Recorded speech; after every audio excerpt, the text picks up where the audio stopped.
Now, today we will discuss chromatin. Chromatin के बारे में पढ़ेंगे।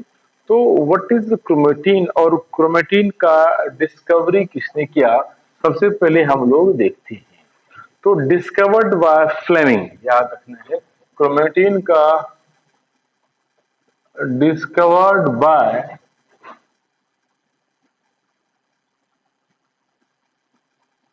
फ्लेमिंग ने इसको डिस्कवर किया था।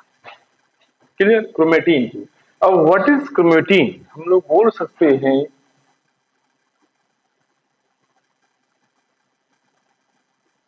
chromatin is the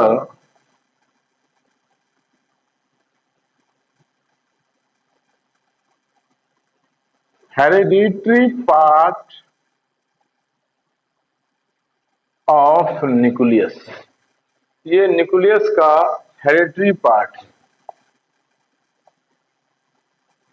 याद रखना। यानी हम लोग देख रहे हैं कि जैसे न्यूक्लियस है, न्यूक्लियस में ये अनक्वायर्ड थ्रेड लाइक स्ट्रक्चर प्रेजेंट होता है, जिसको हम लोग क्रोमेटिन बोलते हैं। यानी ये इनिशियली हम देखेंगे ये एक थ्रेड लाइक अपीयरेंस में प्रेजेंट होता है, बट ड्यूरिंग प्रोफेज, ये प्रोफेज में क्या होता है, प्रोफेज में अनक्वाइल्ड हो जाता है, ऑर्गेनाइज इटसेल्फ होता है एज ए क्रोमोसोम्स। प्रोफेज में ये क्या होगा, ऑर्गेनाइज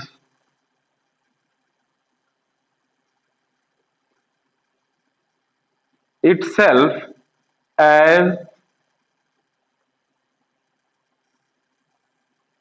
क्रोमोसोम्स। ये क्रोमोसोम्स के फॉर्म में ऑर्गेनाइज हो जाता है, यानी कि कंडेंस हो जाता है। इसीलिए हम लोग देखते हैं कि क्रोमेटिन क्या है, हेरिडिटरी पार्ट ऑफ न्यूक्लियस, हम लोग इसको बोलेंगे hereditary part of nucleus. Clear? Now during हम लोग देखते हैं इट अकर्स एज ए, हम लोग देखते हैं कि क्या होगा, इट अकर्स, ऐसे हम लोग बोल सकते हैं, it occurs as uncondensed condense network of filament, uncondensed network of filaments और थ्रेड लाइक दिखता है यहां पर, लेकिन ड्यूरिंग प्रोफेज,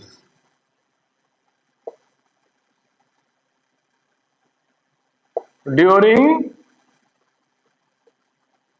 याद रखना है प्रोफेज, यानी prophase stage of cell division है। ड्यूरिंग प्रोफेज क्या होगा, ये ऑर्गेनाइज हो जाता है, organise itself as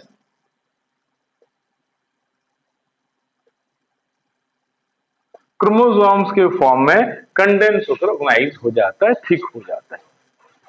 clear? Now next point हम लोग देखते हैं यहां पर कि क्रोमेटिन स्टेन किससे होता है। तो क्रोमेटिन, याद रखना है, chromatin stain with basic dye. Chromatin को हम लोग स्टेन कर सकते हैं किससे, बेसिक डाई से। तो क्रोमेटिन इज स्टेन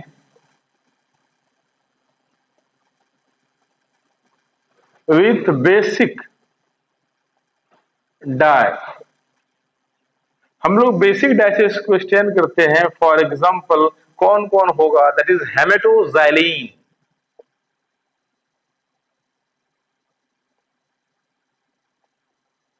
हेमेटोजाइलिन का इससे हम मिश्रण करते हैं, या एसीटोकार्माइन, एसीटोकार्माइन से भी हम लोग इसको स्टेन करते हैं। Clear?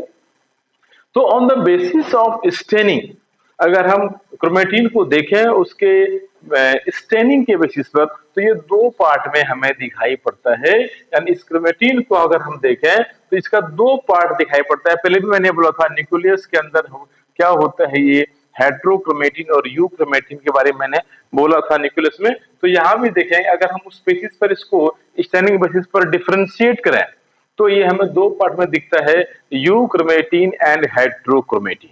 Clear, euchromatin and heterochromatin. तो हम लोग देखते हैं यूक्रोमेटिन और हेट्रोक्रोमेटिन में डिफरेंस क्या है। क्लियर,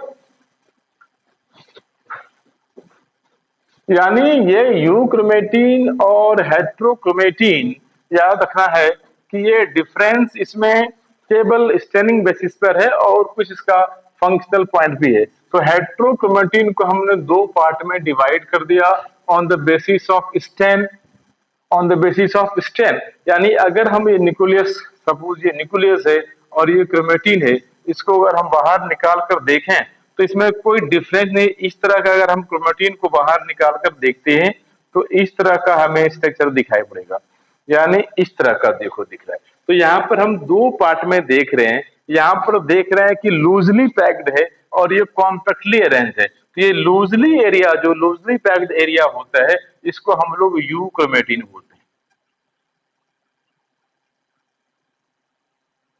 और जो कॉम्पैक्टली अरेंज है इसको हम लोग हेट्रोक्रोमेटिन बोलते हैं। इसी बेसिस पर हमने इसको यहाँ पर क्या किया, डिफरेंशिएट कर दिया, यूक्रोमेटिन एंड हेट्रोक्रोमेटिन। क्लियर, तो सबसे पहले देखते हैं यूक्रोमेटिन।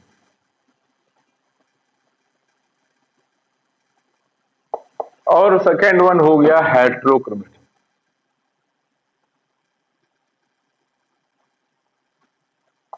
Euchromatin and heterochromatin. अब अगर हम यहां पर स्टैन करें, अगर यहां हम दोनों पर हम लोग स्टैनिंग से इसको कलर करें तो क्या होगा, ये एरिया में क्या होगा, स्टैन आएगा और निकल भी जाएगा।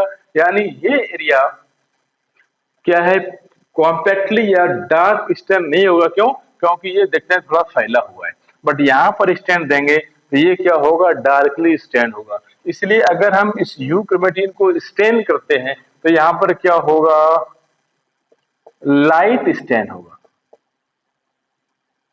ये क्या हुआ, लाइट स्टैंड हुआ। लेकिन अगर हम इस रीजन पे करते हैं तो यहां पर क्या होगा, ये डार्क स्टैंड, डार्क स्टैंड होगा, यानी कंडेंस स्टैंड हम बोल सकते हैं इसको, यहां पर हो सकता है। सेकेंड पॉइंट हम देखेंगे दोनों में डिफरेंस क्या है, यूक्रोमेटिन में और हेट्रोक्रोमेटिन में। तो यहां पर देखेंगे लेस हिस्टोन होता है and more acidic protein present होगा। लेस सिस्टम मतलब क्या होता है कि इस तरह का क्रोमोसोम्स हम देखेंगे, इस तरह का क्रोमोसोम्स, क्रोमोसोम्स इस तरह का होता है, इस तरह का हम लोग क्रोमोसोम्स देख रहे हैं, इस तरह का ये क्वाइल्ड होगा, इस तरह से क्रोमोसोम्स, ये सेंट्रोमियर है। तो ये बीच बीच में क्या होता है, यहाँ पर हिस्टोन प्रोटीन है जो इसको क्वाइलिंग में पार्टिसिपेट करता है, यानी क्रोमोसोम्स को फोल्ड करने में हेल्प करता है protein, that is called histone protein.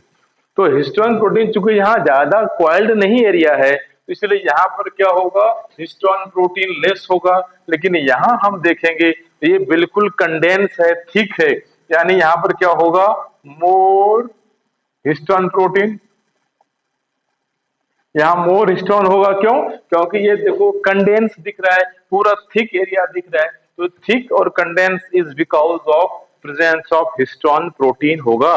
और यहाँ पर मोर एसिडिक प्रोटीन है तो यहाँ पर क्या होगा, लेस प्रोटीन होगा। सेकेंड इंपॉर्टेंट पॉइंट यहां देखना है कि जो यूक्रोमेटिन एरिया होता है ये ट्रांसक्रिप्शनली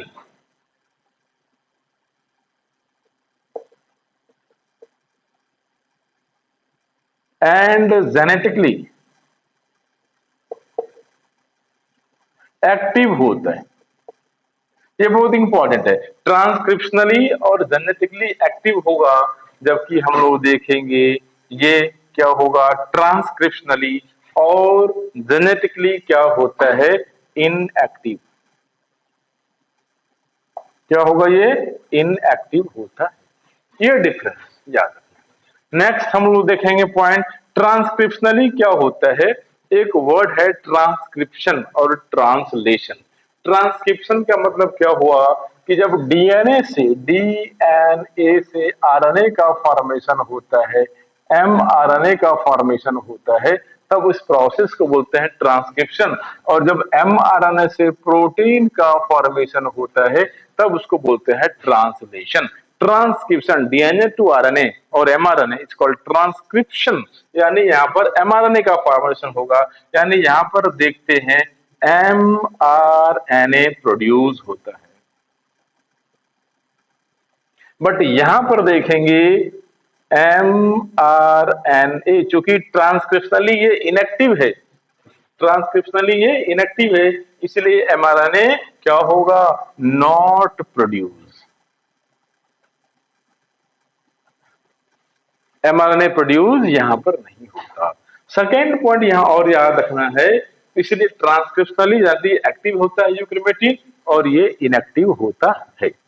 क्लियर। नाउ यहां पर देखेंगे कि frequency of crossing over is more, यानी हम बोल सकते हैं मोर क्रॉसिंग ओवर। मोर क्रॉसिंग ओवर होता है यानी कि एक्सचेंज ऑफ जीन, दो क्रोमोसोम्स के बीच में क्रॉसिंग ओवर होगा, तो इस पॉइंट पर क्या है, जीन का एक्सचेंज होता है। बट यहां हम देखेंगे तो क्या होगा, नो क्रॉसिंग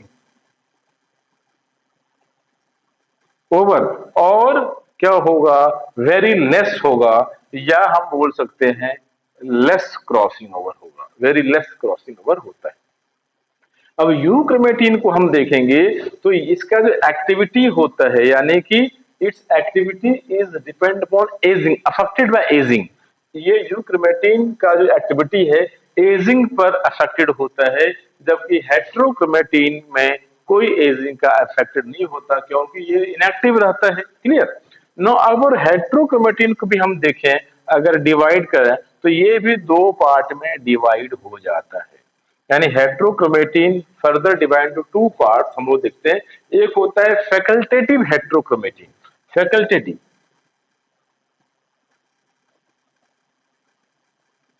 फैकल्टेटिव हेट्रोक्रोमेटिन, और एक होता है कॉन्स्टिट्यूटिव, कॉन्स्टिट्यूटिव हेट्रोक्रोमेटिन। तो अब ये याद है, जो कॉन्स्टिट्यूटिव पार्ट ऑफ हेट्रोक्रोमेटिन होता है ये ऑलवेज इनएक्टिव, ये हमेशा याद रखना है, ऑलवेज इनएक्टिव होता है। बट जो फैकल्टेटिव पार्ट ऑफ हेट्रोक्रोमेटिन है, यानी ये हेट्रोक्रोमेटिन क्रोमेटिन फैकल्टेटिव भी वर्क करता है, तो ये क्या होगा, एक्टिव होता है, but for less time, active for less time, less time के लिए एक्टिव होता है। बट ये जो पार्ट होता है ये इनएक्टिव ही रहता है, एनी टाइम हम बोल सकते हैं इनएक्टिव रहता है। क्लियर। तो ये डिफरेंस हो गया हेट्रोक्रोमेटिन और यूक्रोमेटिन, दोनों क्या है, इसी क्रोमेटिन का ही पार्ट है, दोनों इसी क्रोमेटिन का पार्ट है, बट स्टेनिंग के बेसिस पर इसको हमने क्या किया, अलग कर दिया। जहां पर स्टेन ज्यादा थिक कंडेंस होता है उस पार्ट को हम हेट्रोक्रोमेटिन बोलेंगे, और जहां पर स्टेन लेस होता है उसको यूक्रोमेटिन बोलेंगे, और ये एक्टिव पार्ट होता है और ये इनएक्टिव पार्ट होता है। क्लियर। नो अब हम लोग आते हैं क्रोमेटिन के बाद बार बॉडी में। ये क्रोमेटिन पार्ट हम लोगों ने समझ लिया, हेट्रोक्रोमेटिन, क्योंकि यहाँ पर हम लोग क्रोमेटिन के और हम पैकेजिंग ऑफ डीएनए भी देखना है, बट ये हम लोग 12th में देखेंगे। नाउ हम लोग अब देखते हैं बार बॉडी। बार बॉडी क्या है, बार बॉडी डिस्क्राइब किसने किया, और बार बॉडी क्या है, ये inactivated X chromosomes are called Barr body, यानी बार बॉडी। एक साइंटिस्ट था, यानी कि Barr body discovered by Barr, scientist का नाम था and Bertram. Barr and Bertram ने इसको डिस्क्राइब किया था बार बॉडी को। ये क्या होता है देखो, इनएक्टिवेटेड हम बोल सकते हैं, inactivated X chromosomes are called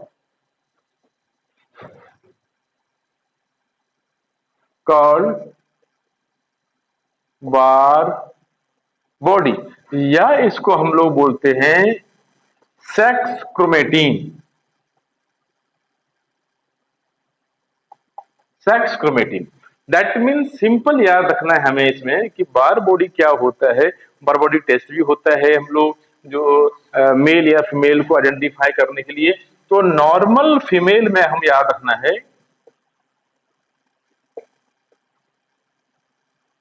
normal female में क्या होता है, having one bar body, one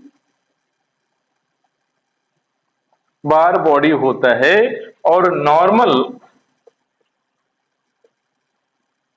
male में क्या होगा, नो बार बॉडी, कोई भी बार बॉडी नहीं होता है। दैट मीन्स हम लोग कैसे, यानी ये क्या है, ये एक फैकल्टेटिव हेट्रोक्रोमेटीन है। यानी इस तरह से हम देखेंगे कि ये क्रोमोसोम होता है जनरली एक्स एक्स क्रोमोसोम होता है, लेकिन इस बार बॉडी में क्या होता है, इस तरह का क्रोमोसोम एक एक्स होता है और दूसरा इस तरह से डार्क स्टैंड एक एरिया दिखाई पड़ेगा, डार्क बॉडी होता है, डार्क पार्ट है। इसी डार्क पार्ट को हम लोग बोलते हैं बार बॉडी। तो अब क्रोमोसोम्स में जनरली हम लोग एक्स वाई और एक्स एक्स होता है। तो फीमेल केस में अगर हम देखते हैं बार बॉडी को, जो एमनियोटिक फ्लूइड टेस्ट है, एमनियोटिक फ्लूइड के हम देखेंगे तो वहां पर अगर एक एक्स दिखता है दैट मीन्स ये फीमेल है, यानी वन बार बॉडी है, इसका मतलब ये फीमेल है। और अगर एक एक भी एक्स नहीं दिखता, एक भी ये एक्स नहीं दिखता, तब क्या होगा, ये मेल होगा। नो बार बॉडी, नो एक्स, इसको हम बोलेंगे दैट इज बार बॉडी यानी मेल। तो अगर सपोज कि दो एक्स दिख गया, तो एक एक्स फॉर फीमेल के लिए है और एक एक्स हो गया, तो ये हो जाएगा एबनॉर्मल फीमेल। इसको हम लोग एबनॉर्मल फीमेल बोलते हैं। इसीलिए हम लोग बोल रहे हैं इसको inactivated X chromosomes are called Barr body. यानी ये सेक्स क्रोमेटीन को इंडिकेट करता है, बच्चे का सेक्स को इंडिकेट करता है कि मेल है या फीमेल है। क्लियर, मेल है या फीमेल है। अगर एक एक्स होता है तो वन बार बॉडी होगा और वे क्या हो जाएगा, फीमेल होगा। और अगर एक भी एक्स नहीं होता, नो एक्स हो रहा है, नो बार बॉडी होता है, तब क्या होगा, वे मेल होगा। और इसके बाद जो भी होगा, अगर दो एक्स हो गया, वाई भी दिख रहा है, तब वो एबनॉर्मल होता है, मेल या फीमेल। क्लियर, तो ये बार बॉडी को याद रखना है। नाउ अब हम लोग आते हैं क्रोमोसोम्स पर।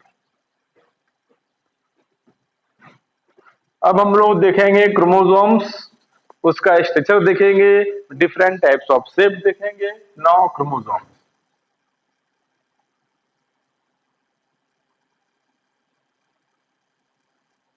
क्रोमोसोम्स देखते हैं हम लोग। सबसे पहले क्रोमोसोम्स को डिस्कवर किसने किया था, तो डिस्कवर्ड बाय होप मिस्टर।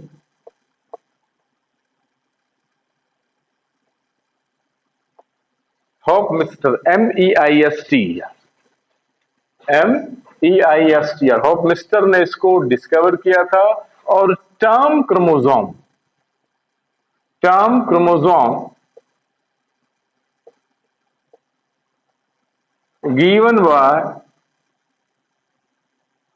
वर्ल्डेयर।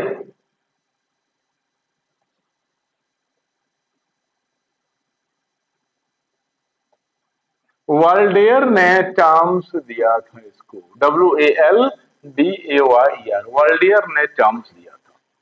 ठीक है, अब हम लोग देखते हैं नंबर ऑफ क्रोमोसोम्स, क्योंकि क्रोमोसोम्स नंबर भी वेरी करता रहता है और उसका जो हाइट भी है, यानी कि डिस्टेंस भी उसका अलग अलग होता है। तो सबसे पहले देखते हैं नंबर। नंबर याद रखना है, plant cell has long chromosomes in comparison to animal cell. Plant cell में लॉन्ग क्रोमोसोम्स होगा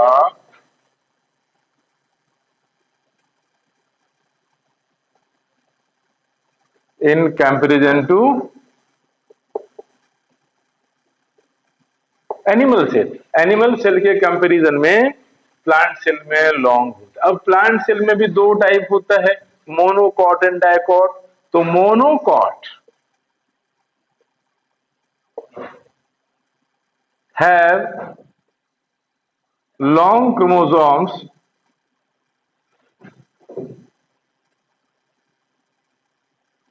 in comparison to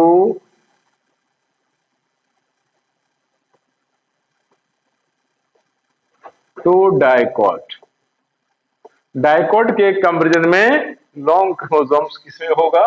मोनोकॉट में होता है। ट्रिलियम, ट्रिलियम एक फ्लावर लॉन्ग होता है 12 इंटू 14 सेंटीमीटर, 12 से 14 सेंटीमीटर का होता है, 32 माइक्रोमीटर का होता है। हैव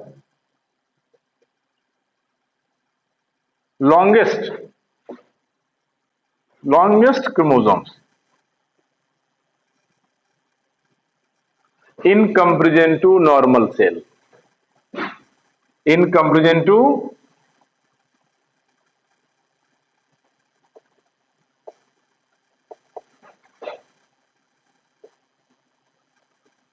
नॉर्मल सेल के कंपेरिजन में इसमें क्या है? लॉन्गेस्ट क्रोमोसोम्स होता है। नाउ अब हम लोग देखते हैं कुछ प्लांट में और एनिमल में। हम लोग देखते हैं इन प्लांट, प्लांट में देखते हैं in plant number of chromosomes. कुछ प्लांट में जो कुछ एडिशनल है, कुछ अलग टाइप को देखते हैं। एक प्लांट है एडर टंग,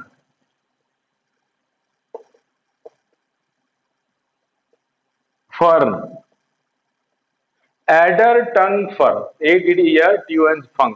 इसको हम लोग बोलते हैं ओफीग्लोसम रेटिकुलम, ओफीग्लोसम रेटिकुलेटम।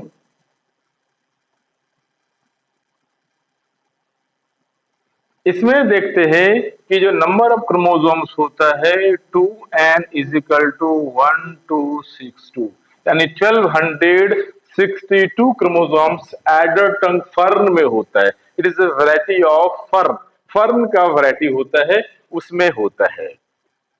क्लियर? दूसरा हम लोग देखते हैं हैप्लोपापस,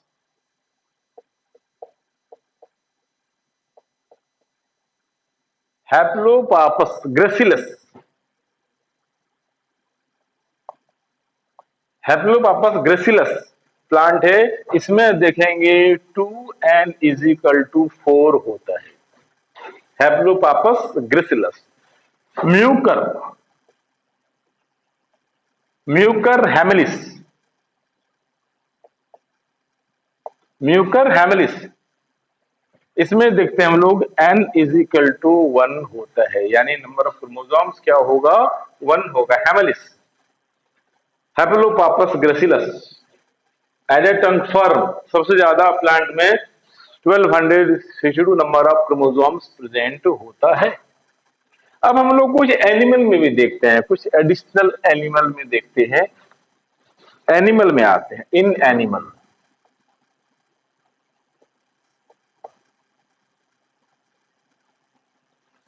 एस्कैरिस मेगालोसेफेलस,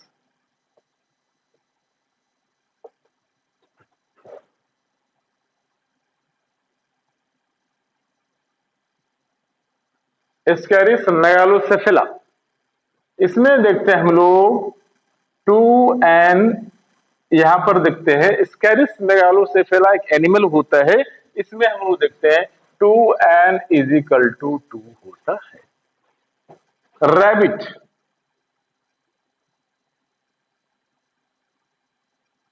रैबिट में देखेंगे तो 2n इज इक्वल टू कितना होता है? 44 नंबर ऑफ क्रोमोसोम्स होता है। गोरिल्ला एंड चिंपैंजी,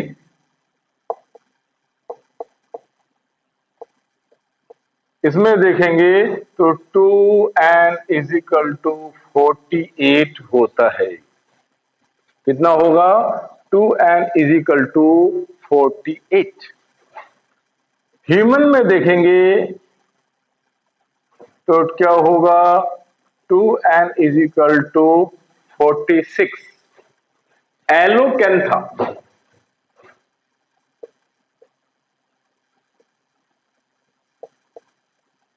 एलोकंथा, इसमें देखेंगे एलोकंथा क्या है? Radiolarian protozoa. इसमें देखेंगे 2n इज इक्वल टू 1600, यानी मैक्सिमम होता है, मैक्सिमम नंबर होगा 1600 एलोकैंथा रेडोलेरियन प्रोटोजोआंस में क्या होता है? नंबर ऑफ क्रोमोसोम्स प्रेजेंट होता है। अब हम लोग इसका क्रोमोसोम्स का स्ट्रक्चर देखेंगे, structure of chromosomes and shape of chromosomes.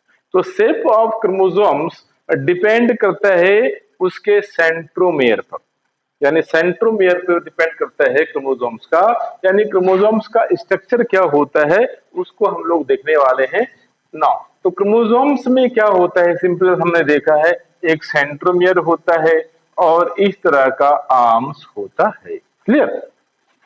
Now तो क्रोमोसोम्स हमने अभी देख लिया, नंबर ऑफ क्रोमोसोम्स अलग अलग एनिमल में, अलग अलग प्लांट में होता है। अब हम लोग देखते हैं स्ट्रक्चर ऑफ क्रोमोसोम्स।